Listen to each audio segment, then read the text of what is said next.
The information is lost. I heard a stunning woman at the adjacent table mumble those things as I was unwinding in a cafe. I had just lost my job the day before for trying to hide an error that one of my coworkers had made. I therefore completely understood the fear and helplessness that accompany making a mistake. I volunteered to assist her as a former engineer, and I promptly recovered her lost data. My life completely changed as a result of the woman and I connecting over our extended conversation about my colleague Joseph. George is my name. I am 46 years old and currently employed with Reynolds Corporation as the assistant manager of the engineering division. It's been 16 years since I began this work at 30 after changing careers. Time goes by so quickly. My 3-year-old colleague Joseph Taylor has also begun to receive mentions for promotion. Since there is no seniority system in place at our organization, advancement through the ranks is based on ability rather than seniority. Joseph is younger than me, yet he's tremendously intelligent and successful in all he does. Our organization is in the food and beverage sector, and throughout the years, we have worked on a wide range of projects. To be honest, I work a lot of overtime, and occasionally I get unexpected calls after work to attend client meetings. It's an extremely demanding work because of all the overtime. Nevertheless, the salary is far higher than what most people my age make, which is why I've continued in this position. Despite spending a significant amount of money on my several interests on my days off, I still manage to save a good amount. I've been putting money down for my wedding day, but maybe I should give up on it now that I'm 46. It's all I've been thinking about lately. Something transpired that made me feel even more hopeless while I struggled with these ideas. My coworker Joseph approached me for guidance not long after I turned 46. "George, could we have a quick chat?" "What's going on? You appear serious." "Well, this time, I truly went wrong. The project in which errors are not permitted." At that point, Joseph started admitting he had made a grave error. "In fact, we've been working on a project at Reynolds Corporation lately that is larger than anything we've ever worked on. In the engineering department, Joseph and I are mostly in charge of implementing the client's requests for system enhancements and revisions. On this large project, Joseph is the main lead, and I have been assigned to help him. Normally, I don't have to become too involved because it's Joseph's responsibility, but based on the look on his face, I may need to intervene more than I had anticipated. I realized there was a mistake after delivering it already. Why don't you inform the client and ask them to return it in such scenario? They most likely won't be overly angry. That's the main issue. By mistake, I ended up sending the system to a different client. I was unable to speak. It was astounding to me that Joseph had made such a simple error. He added that it was sent to a whole other company. The client had apparently been phoning Joseph nonstop and had already seen the new system intended for someone else. Pretending to be too busy, Joseph had been evading the calls, but they were also sending emails requesting an explanation. How am I going to proceed? I'm going to have my 3rd child soon. If this causes me to lose my job, it will be all right. You shouldn't have to worry too much, in my opinion. They'll understand if you really apologize. However, the client is already enraged. Joseph never skips a work check, thus he rarely makes a thoughtless error like this. See, I'll assist you in saying sorry. For now, let's just keep our cool. Yes, you are correct. I shall take that action. Before expressing our regret to the client the following day, Joseph and I made the decision to inform our department manager of the circumstances. When we report this, what do you think the manager will say? He will undoubtedly be enraged. The manager unexpectedly approached Joseph and me as we were ready to go apologize first thing in the morning and said something startling. This time, you really did it. Pardon me? No, George, not you. Will you not offer an apology? The manager seemed to be taking his ire at me, the assistant, for some reason. I should have known at this point that this was a trap meant to drag me down. I apologize. I've heard you made a mistake when attempting to take credit for Joseph. Are you serious? What is the intended meaning of that? The manager claimed that someone had informed him that I was the one who committed the error, and that, in addition, I had purportedly pilfered Joseph's idea in order to claim credit for it and increase my own prospects of advancement. I could never do something like that. As his assistant, all I can say is that I didn't double-check anything. So you're attempting to blame Joseph for the error? There is miscommunication there. I knew that I was being put up as the antagonist, even though I had no understanding why this was occurring. Manager, who shared that information with you? It arrived this morning in an anonymous email. That is undoubtedly false. Why do you think that? Joseph tried to defend me right away after learning I was being blamed, but the manager said something that made us both froze. It doesn't matter who is at fault. This error cannot be excused. Both of you ought to get ready for the prospect of being fired. Death. Obviously. The cuss Georger has already complained to us. The manager left after saying that. How should I respond to being fired? How can I tell my family about it? Joseph, I couldn't help but remark, you can just say I made the mistake this time, as I saw Joseph's dejected expression and considered his family. How come? However, I'm not dating. It's okay, I have no one to protect. That's accurate. I should be able to handle getting fired because I'm single.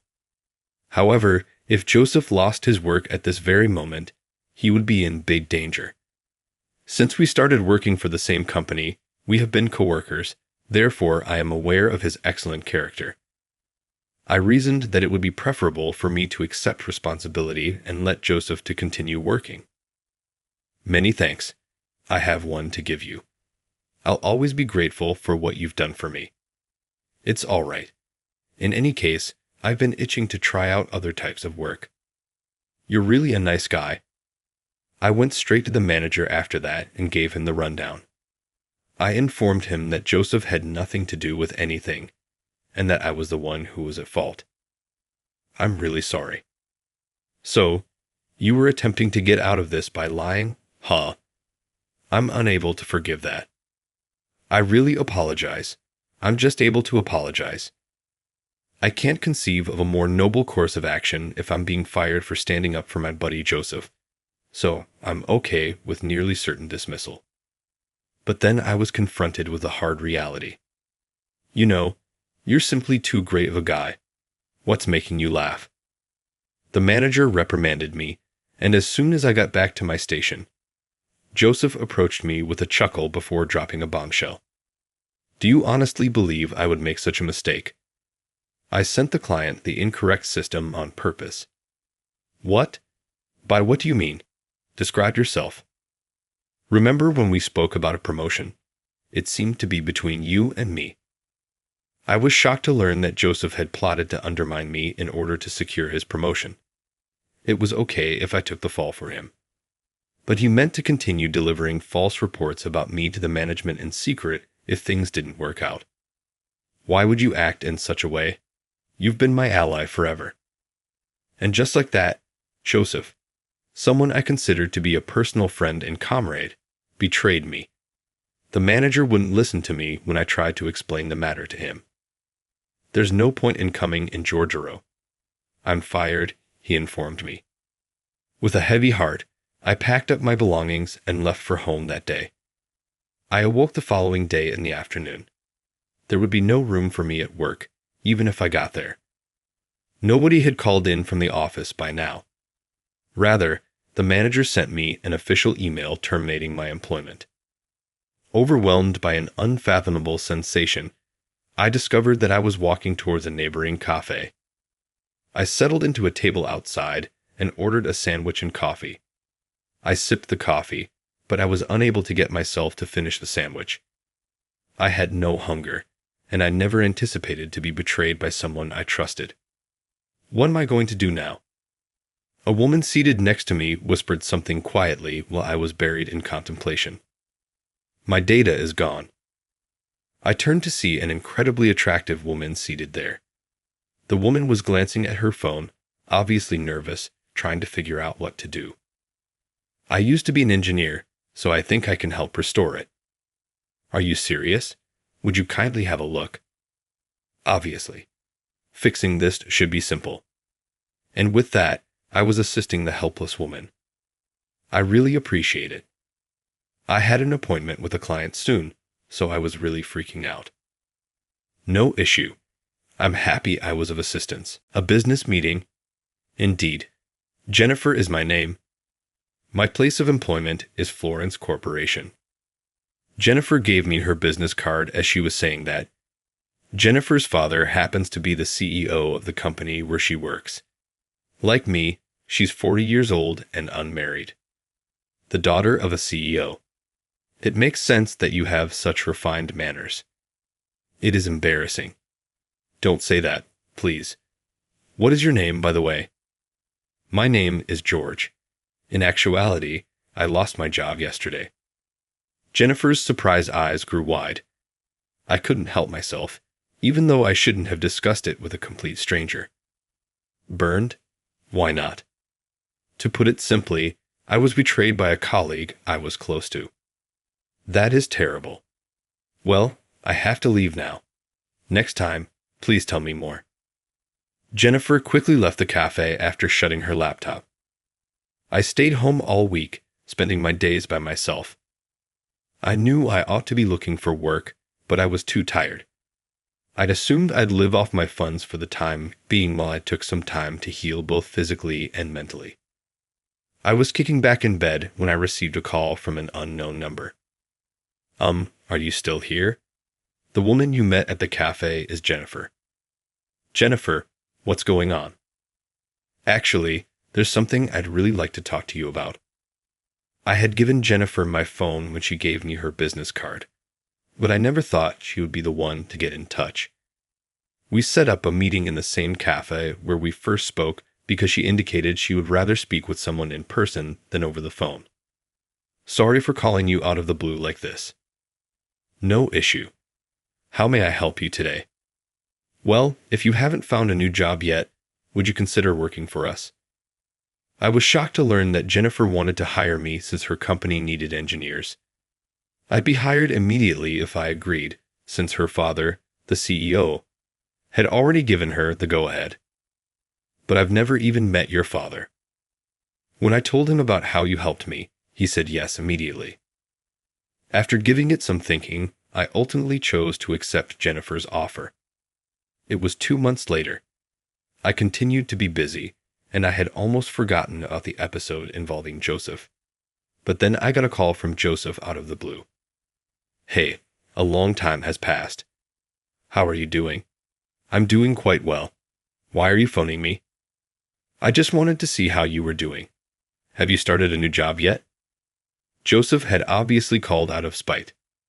Sorry to disappoint you, but I found a new job pretty quickly and have already started working. Oh, I see. Where do you currently work? At Florence Corporation. You know it well, right? Joseph remained silent. It made sense that he appeared to be at a loss for words. Joseph had often expressed his desire to work for Florence Corporation. Furthermore, he works for Reynolds Corporation, which is its parent firm. You're saying that Florence Corporation hired you? Give up tinkering around. That is accurate. There's going to be a workplace get-together shortly, right? There, I'm confident we'll cross paths. Be truthful. Are you not just bluffing as well? It seems that he believed me to be lying about my employment with the main corporation. After persistently disputing my statements, Joseph finally hung up on me. The meeting between the parent business and the subsidiary was held 2 weeks later. Joseph approached me with a smug smile as soon as I got there.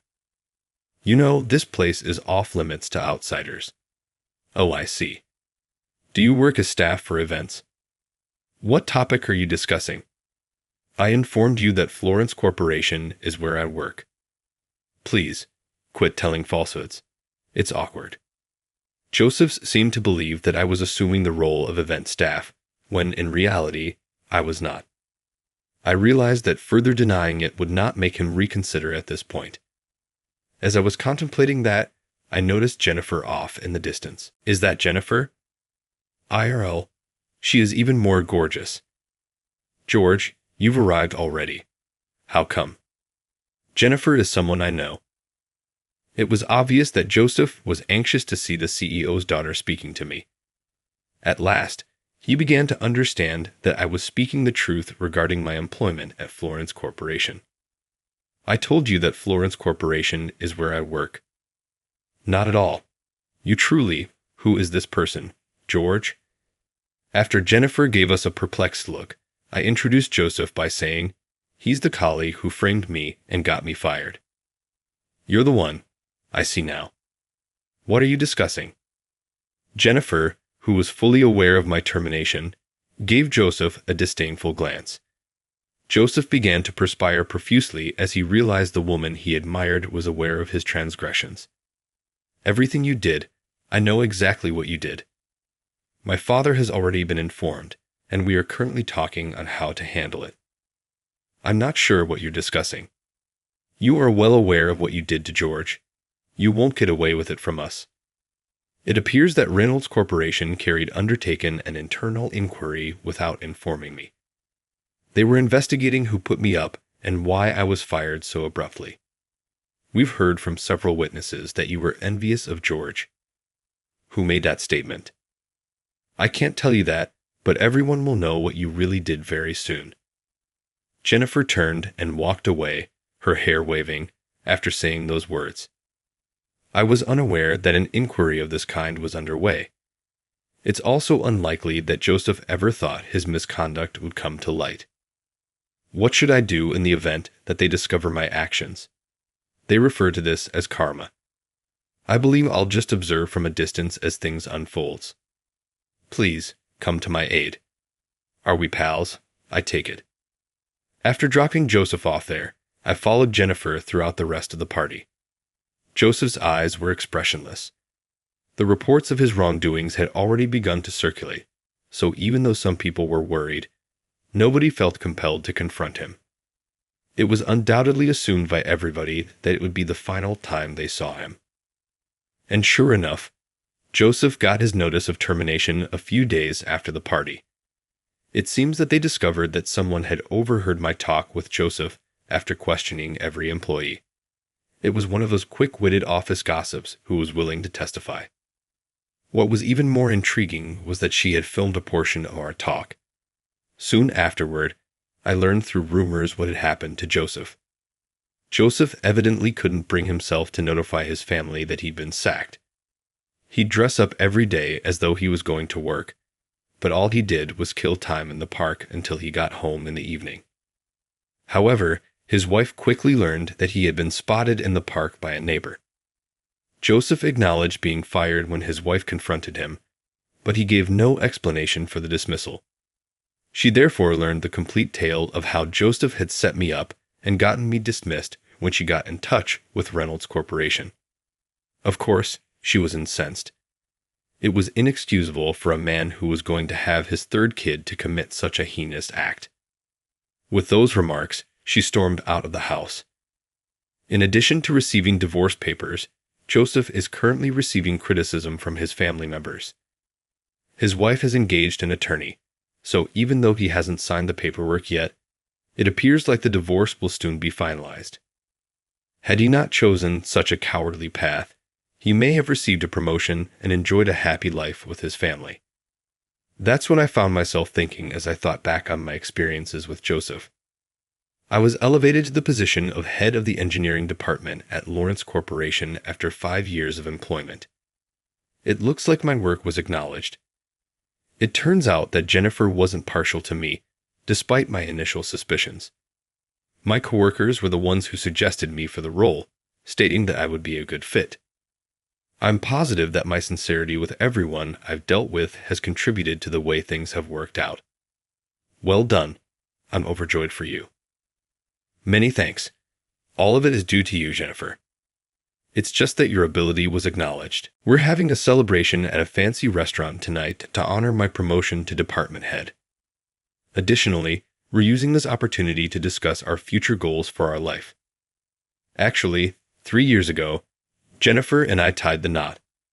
Since being married, we've both put in a lot of work and helped one another out. We chose to live as a couple since we realized that raising children at our age would be challenging.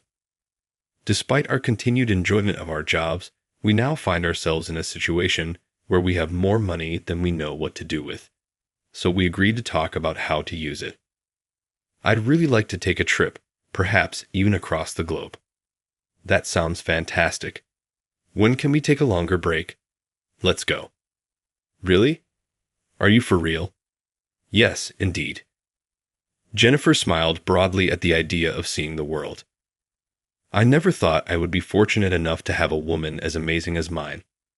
Though I was in terrible sorrow when Joseph betrayed me, that betrayal had the exact opposite effect on my life. Thus, in a way, I suppose I should be grateful to Joseph.